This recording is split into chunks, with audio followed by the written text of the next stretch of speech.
वालेकुम। आइसोमेरिज्म आज का हमारा टॉपिक है। आइसोमेरिज्म एक ऐसा फिनोमेना है जिसमें आइसोमर्स बनते हैं। और आइसोमर्स क्या होते हैं? Iso means same, those compounds जिनका मॉलिक्यूलर फार्मूला तो सेम होगा लेकिन उनका स्ट्रक्चरल फार्मूला डिफरेंट होगा, उन कंपाउंड्स को आइसोमर्स का नाम दिया जाता है। और इस फिनोमेना को, जिस फिनोमेना में ये कंपाउंड्स बनते हैं, उसे आइसोमेरिज्म का नाम दिया जाता है। हम डेफिनेशन देखेंगे आइसोमेरिज्म की, आइसोमर्स की, फिर टाइप्स देखेंगे और उन टाइप्स की आगे फर्दर टाइप्स देखेंगे। So first of all definition isomerism की, the compounds having same molecular formula but different structural formula is called isomers. वो कंपाउंड्स जिनका मॉलिक्यूलर फार्मूला तो सेम होगा लेकिन स्ट्रक्चरल फार्मूला डिफरेंट होगा, उन्हें हम आइसोमर्स का नाम देंगे। और इस फिनोमिना को, and the phenomena is called isomerism. For example हम ब्यूटेन की अगर हम एग्जाम्पल देखें तो ब्यूट का मतलब है 4 कार्बन एटम्स। सो ब्यूटेन का फॉर्मूला अगर मॉलिक्यूलर फार्मूला देखें तो हमारे पास होता है C4H10। इसके 2 स्ट्रक्चरल फार्मूलाज पॉसिबल हैं, n butane and isobutane. N butane में देखें, एन मीन्स नॉर्मल ब्यूटेन यानी नॉर्मल चेन है, CH3 single bond CH2 single bond CH2 single bond CH3। So 4 carbon हैं। अगर हाइड्रोजन को हम काउंट करें तो 3, 3, 6, 2, 8 एंड 2, 10। इसी तरह से अगर हम यहाँ पे देखें तो एक हाइड्रोजन को यहाँ की बजाय, इसके साथ लिखने की बजाय, यहाँ से हम क्या करेंगे, एक CH2 के साथ एक हाइड्रोजन और आएगी और CH3 बन जाएगा। ये CH3 ग्रुप इस CH के साथ लग जाएगा, इसे हम आइसोब्यूटेन का नाम देंगे। इस फॉर्मूला, इस स्ट्रक्चरल फॉर्मूला के अंदर भी अगर हम देखें तो 4 कार्बन एटम्स हैं, 1, 2, 3 एंड 4। और हाइड्रोजन भी अगर हम देखें तो 10 हाइड्रोजन है। सो मॉलिक्यूलर फॉर्मूला तो सेम है बट स्ट्रक्चरल फॉर्मूला डिफरेंट है। इन कंपाउंड्स को आइसोमर्स का नाम देंगे और इस फिनोमेना को आइसोमेरिज्म का नाम देंगे। जो जो कार्बन नंबर एटम्स इंक्रीज होते हैं, नंबर ऑफ आइसोमर्स भी इंक्रीज हो जाते हैं। फॉर एग्जांपल जैसे ब्यूटेन है तो ब्यूटेन के 2 आइसोमर्स होते हैं। इसी तरह से अगर हमारे पास पेंटेन, पेंट मीन्स 5, अगर 5 कार्बन एटम रखने वाला कंपाउंड होगा तो उसके 3 आइसोमर्स होंगे। और अगर नंबर ऑफ कार्बन एटम्स 30 तक होंगे तो आइसोमर्स की तादाद तकरीबन 4 बिलियन से ज्यादा हो जाएगी। अगर कार्बन एटम्स की तादाद आइसोमर्स बनाने के लिए कार्बन एटम्स की तादाद अगर 30 तक होगी तो आइसोमर्स की तादाद 4 बिलियन से ज्यादा हो जाएगी तकरीबन। सो जो जो number of carbon atoms increase होंगे, नंबर ऑफ आइसोमर्स भी इंक्रीज होते जाएंगे कि उनकी अरेंजमेंट करने के लिए चांसेस ज्यादा होते जाएंगे, पॉसिबिलिटीज ज्यादा होंगी। सो ज्यादा नंबर ऑफ आइसोमर्स पॉसिबल होंगे। नेक्स्ट हमारे पास है टाइप्स ऑफ आइसोमेरिज्म्स। तो आइसोमेरिज्म की हमारे पास मेन 2 टाइप्स हैं, structural isomerism and cis trans, और इसको हम नाम देते हैं ज्योमेट्रिकल आइसोमेरिज्म का। सो स्ट्रक्चरल आइसोमेरिज्म क्या होती है? स्ट्रक्चरल आइसोमेरिज्म अराइज करती है due to different arrangement of atoms within the molecule, कि मॉलिक्यूल के अंदर मुख्तलिफ अरेंजमेंट हो जाए एटम्स की। फॉर एग्जाम्पल अगर हम इसी को एग्जाम्पल ले लें एन ब्यूटेन की और आइसोब्यूटेन की, तो ये स्ट्रक्चरल के आइसोमर के जिम्मे में आ जाएगा कि यहाँ पे देखें कार्बन, इस कार्बन के साथ 2 हाइड्रोजन थे। इसके अलावा ये जो नीचे CH3 ग्रुप लगा, इसकी बजाय यहाँ पे सेपरेट चेन में ही एक CH2 था। यहाँ पे एक ब्रांच लग गई है CH3 की, एक सब्स्टिट्यूएंट नीचे वाली साइड पे लग गया है। सो इसको हम आइसो का नाम देते हैं और इसको एन ब्यूटेन का। डिफरेंट अरेंजमेंट ऑफ एटम्स हुई है, नंबर ऑफ एटम्स सेम है। इस टाइप ऑफ अरेंजमेंट को हम स्ट्रक्चरल आइसोमेरिज्म का नाम देते हैं। स्ट्रक्चरल आइसोमेरिज्म की फर्दर टाइप्स हैं, number 1 chain isomerism, number 2 position isomerism, number 3 functional isomerism, number 4 metamerism and number 5 tautomerism. इनको हम डिटेल में देखेंगे, इन सब की डेफिनेशंस, इनके एग्जांपल। इसके अलावा आइसोमेरिज्म की एक तो मेन टाइप स्ट्रक्चर थी, या स्ट्रक्चरल की टाइप्स हैं। सो दूसरी जो टाइप थी मेन, वो कौन सी थी? सिस ट्रांस और geometrical.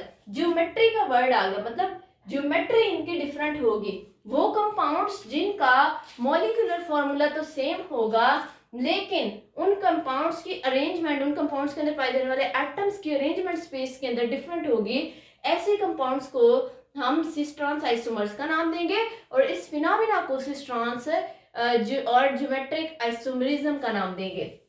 The compounds which possess same structural formula but differ with respect to position of identical groups, एक जैसे ग्रुप्स की कहाँ पे अरेंजमेंट डिफरेंट होगी, स्पेस के अंदर, is called cis trans isomers and the phenomena is called cis trans iso और geometric isomerism. For example अगर हम 2-ब्यूटीन की एग्जांपल लें तो यहाँ पे देखें carbon double bond carbon, single bond CH3, single bond CH3, single bond hydrogen और सिंगल बॉन्ड हाइड्रोजन। यहाँ पे ऊपर वाली साइड पे मिथाइल ग्रुप दोनों के दोनों एक तरफ है, ऊपर वाली पोजीशन पे है, और हाइड्रोजन ग्रुप नीचे वाली पोजीशन पे है।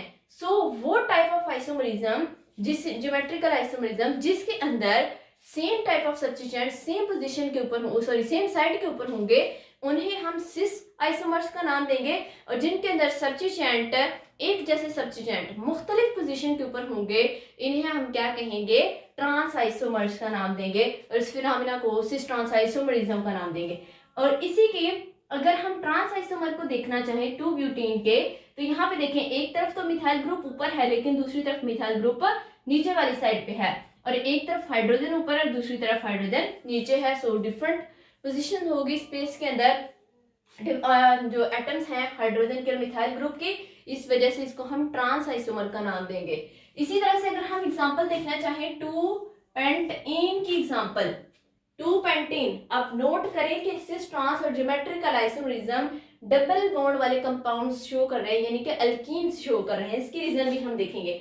2-पेंटीन, इसका फॉर्मूला देखें, सिस आइसोमर की अगर हम बात करेंगे, एक तरफ इथाइल ग्रुप दूसरी तरफ मिथाइल ग्रुप, दोनों बल्कि ग्रुप्स जो है वो सेम साइड पे हैं, और हाइड्रोजन दोनों सेम साइड पे।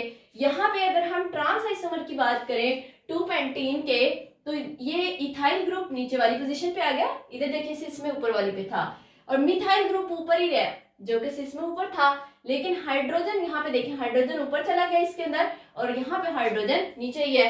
इसके अंदर अगर हम देखें तो इथाइल ग्रुप और मिथाइल ग्रुप दोनों सेम साइड्स के ऊपर नहीं है, जिसकी वजह से इसे हम ट्रांस आइसोमर का नाम देंगे। इसी तरह से 1 ब्रोमो 2 क्लोरोप्रोपीन की एग्जांपल अगर देखें, this is 1 bromo and 2 क्लोरोप्रोपीन, 3 carbon atoms 1, 2 and 3।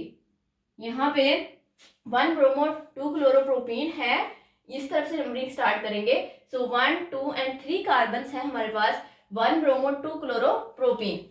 सिस के अंदर देखें तो ब्रोमो ग्रुप और chloro group one same side है, लेकिन ट्रांस कैसे बनेगा, एक दोनों में से कोई एक ग्रुप क्लोरो या ब्रोमो उसको अपोजिट पोजीशन के ऊपर अपोजिट साइड के ऊपर लगा दें। सो ब्रोमो इसी तरफ रहने दिया, क्लोरो को नीचे ले गए हैं, ये क्या बन गया, ट्रांस बन गया है।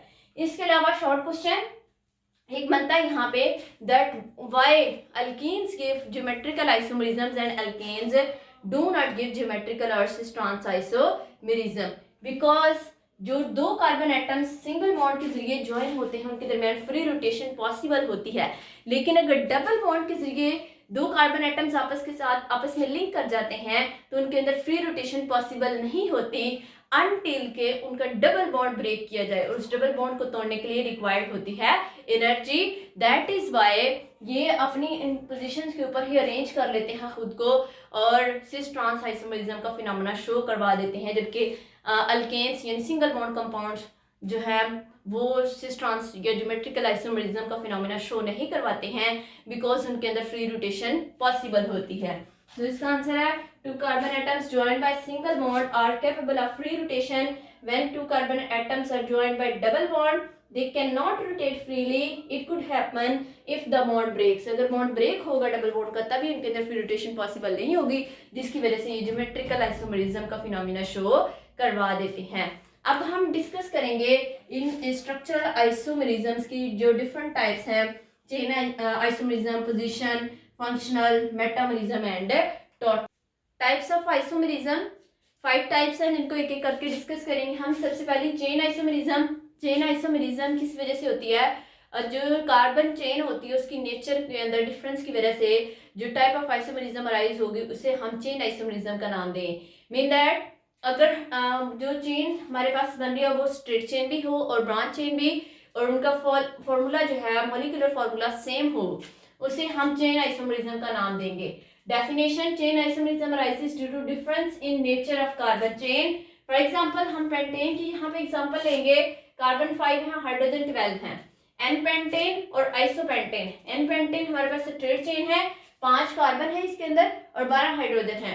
आइसोपेंटेन ब्रांच चेन है, यहाँ पे कार्बन नंबर 2 के साथ CH3 एक लगा हुआ है और ये टोटल 4 कार्बन है ऊपर स्ट्रेट चेन के अंदर। इस वजह से इसे आइसोपेंटेन, क्योंकि दूसरे पोजीशन के साथ CH3 ग्रुप अटैच है। कार्बन इसके अंदर भी 5, हाइड्रोजन इसके अंदर भी 12। सो इस टाइप ऑफ आइसोमरिज्म को चेन आइसोमरिज्म का नाम दिया जाएगा। Number 2, position isomerism arises due to the difference in position of functional group। अगर हमारे पास कोई कंपाउंड है जिसका मॉलिक्यूलर फॉर्मूला सेम है और उसके अंदर फंक्शनल ग्रुप भी सेम है, लेकिन उस फंक्शनल ग्रुप की पोजीशन डिफरेंट है, किसी एक स्ट्रक्चर के अंदर वो अगर पहले कार्बन के ऊपर है तो दूसरे के अंदर माइट भी वो दूसरे कार्बन के ऊपर हो, तीसरे के अंदर हो सकता है वो तीसरे कार्बन के ऊपर फंक्शनल ग्रुप अटैच हो। सो इस टाइप ऑफ आइसोमरिज्म को फंक्शनल ग्रुप आइसोमरिज्म का नाम देते हैं, सॉरी पोजीशन आइसोमरिज्म का नाम देते हैं। Position isomerism due to difference in position of the same functional group on the carbon chain, the arrangement of carbon atoms remain same. मतलब जो कार्बन है वो स्ट्रेट चेन है तो वो स्ट्रेट ही रहेगी, फंक्शनल ग्रुप सिर्फ जो है वो पोजीशन डिफरेंट करेगा अपनी। For example 1 chloropropane and 2 chloropropane, ये भी प्रोपेन है और ये भी प्रोपेन है, कार्बन इसके अंदर भी 3 है, इसके अंदर भी 3 है, लेकिन यहाँ पे क्लोरो ग्रुप पहली पोजीशन के ऊपर अटैच है और यहाँ पे क्लोरो ग्रुप दूसरी पोजीशन के ऊपर अटैच है। सो फंक्शनल ग्रुप की पोजीशन चेंज हो गई है। Third one, functional group isomerism, ऐसी टाइप ऑफ आइसोमरिज्म जिसके अंदर मॉलिक्यूलर फॉर्मूला सेम होगा, लेकिन स्ट्रक्चरल फॉर्मूला अगर हम देखेंगे तो उसके अंदर फंक्शनल ग्रुप ही डिफरेंट हो जाएगा। इस टाइप ऑफ आइसोमरिज्म को हम फंक्शनल ग्रुप आइसोमरिज्म का नाम देते हैं। The type of isomerism or the compounds having same molecular formula but different functional group exhibit functional group isomerism। For example dimethyl ether, यहाँ पे देखिए single bond O single bond O, ये ether का functional group है, और इधर ethyl alcohol single bond OH hydroxyl group या alcoholic group attach है। इधर 2 कार्बन है, यहाँ पे भी 2 कार्बन है, यहाँ पे 6 हाइड्रोजन है, इस तरफ भी 6 हाइड्रोजन है और एक ऑक्सीजन दोनों तरफ है। सो मॉलिक्यूलर फॉर्मूला तो सेम है बट स्ट्रक्चरल फॉर्मूला डिफरेंट है। और किस तरह से डिफरेंस है, पहले स्ट्रक्चर के अंदर अगर हम देखें तो डाइमिथाइल ईथर, ईथर का फंक्शनल ग्रुप है, और दूसरा ethyl alcohol, alcoholic functional group present है। वो टाइप ऑफ आइसोमरिज्म जिसमें फंक्शनल ग्रुप ही डिफरेंट होगा, मॉलिक्यूलर फॉर्मूला सेम होगा, उसे हम फंक्शनल ग्रुप आइसोमरिज्म का नाम देंगे। इसके बाद हमारे पास आ जाती है मेटामरिज्म। मेटामरिज्म आइसोमरिज्म की ऐसी टाइप है जिसके अंदर जो नंबर ऑफ कार्बन एटम्स होते हैं फंक्शनल ग्रुप की साइड्स के ऊपर, उनके नंबर जो है वो कम या ज्यादा हो सकते हैं। The metamerism arises due to unequal distribution, unequal बराबर नहीं होगी, distribution of carbon atoms on either side of functional group, functional group की किसी भी साइड के ऊपर अनइक्वल डिस्ट्रीब्यूशन हो सकती है, किसकी, कार्बन एटम्स की। For example diethyl ether and methyl ethyl ether. अब यहाँ पे डाइथाइल ईथर को अगर हम देखें तो यहाँ पे देखें O, ये single bond O single bond O क्या है, ईथर का फंक्शनल ग्रुप, यहाँ पे भी ईथर ही है, लेकिन इसके दोनों तरफ, ईथर के फंक्शनल ग्रुप के दोनों तरफ इथाइल ग्रुप है और यहाँ पे एक तरफ मिथाइल ग्रुप है और दूसरी तरफ इथाइल ग्रुप है। सो इसके दोनों तरफ अगर हम देखें तो 2-2 कार्बन है, इसके दोनों तरफ अगर देखें तो एक तरफ 1 कार्बन है और दूसरी तरफ 2 कार्बन है। इस वजह से हम इसे नाम देंगे, यहाँ पे कुछ गड़बड़ है, सॉरी, ये देखिए 1 2 3 4, यहाँ पे आएगा CH3 CH2 and single bond CH3 और इसका नाम बनेगा मिथाइल एन प्रोपाइल ईथर। और यहाँ पे अगर हम देखें तो 2 और 2 4 कार्बन, यहाँ पे भी देखें तो 3 और 1 4 कार्बन है, इसके एक तरफ 3 कार्बन, एक तरफ 1 कार्बन है और इसके दोनों तरफ 2-2 कार्बन हैं।